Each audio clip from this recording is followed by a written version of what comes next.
तुम्हा सर्वांना प्रजासत्ताक दिनाच्या खूप खूप शुभेच्छा।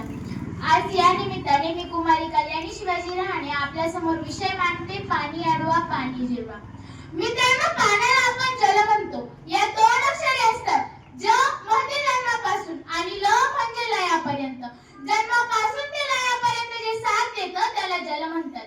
मनुष्याच्या शरीरात 60 ते 70% पाणीच असते, म्हणून आपण पाण्याला जीवन म्हणतो।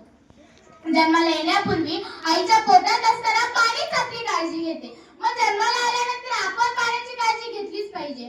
मित्र आणि मैत्रिणींनो, गल्लीपासून ते दिल्लीपर्यंत चर्चेत असणारा हा पाणी प्रश्न आता थेट राष्ट्रीय आंतरराष्ट्रीय पातळीवर तेलाच्या पाठोपाठ ज्वालाग्राही बनतोय।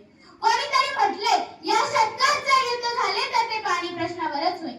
लोकसभा विधानसभेमध्ये पाणी प्रश्नावर गदारोळ होतोय, सार्वजनिक नळांवर पाण्यासाठी मारामाऱ्या होत आहे आणि हे सर्व पाहिल्यानंतर मला असं वाटतं तिसऱ्या महायुद्धाला भविष्यात नाही तर आताच कुठेतरी सुरुवात झाली आणि या महायुद्धापासून जर वाचायचं असेल तर जलसाक्षरता आणि जलसंवर्धन याशिवाय दुसरा पर्यायच नाही। मग पाणी प्रश्न निर्माण व्हायला नेमकं जबाबदार कोण?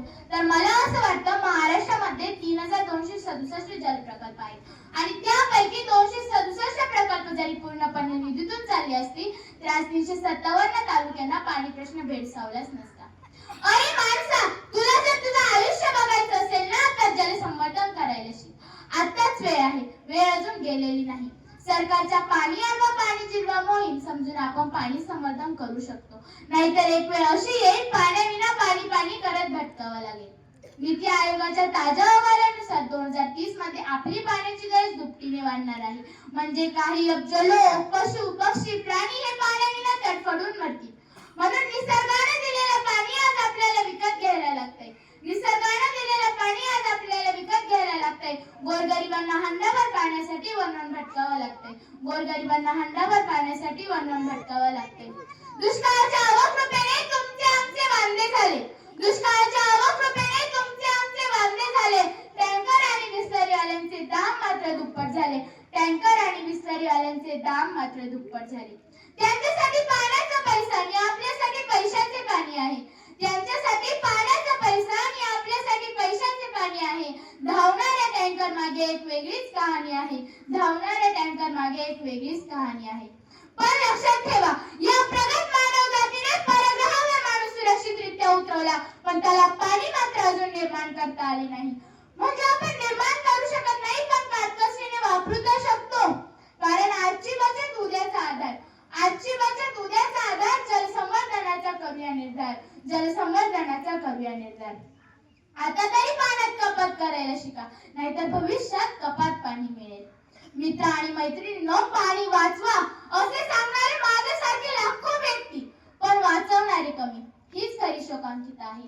आपल्या पूर्वजांनी नदीत, विहिरीत पाहिलेले पाणी आज आपण बिस्लरीमध्ये बघतोय, बॉटलमध्ये बघतोय। मग विचार करा, आपली हीच पुढची पिढी हे पाणी नेमकं बघेल तरी कुठे? असं म्हणतात, वाणी आणि पाणी जपून वापरा।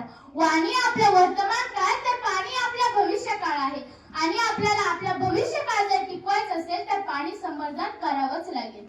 जसे आपल्याला आपले अधिकार समजतात तसे आपल्याला आपले जबाबदाऱ्या आणि कर्तव्यही समजायला हवे आणि आपल्यावर असणारी सर्वात महत्त्वाची जबाबदारी म्हणजे जलसंवर्धनाची। संस्कृत भाषेत एक सुभाषित आहे, गुरुर्ब्रह्मा गुरुर्विष्णू गुरुर्देव महेश्वरा गुरुर साक्षात परब्रह्म तस्मै श्री गुरुवे नमः।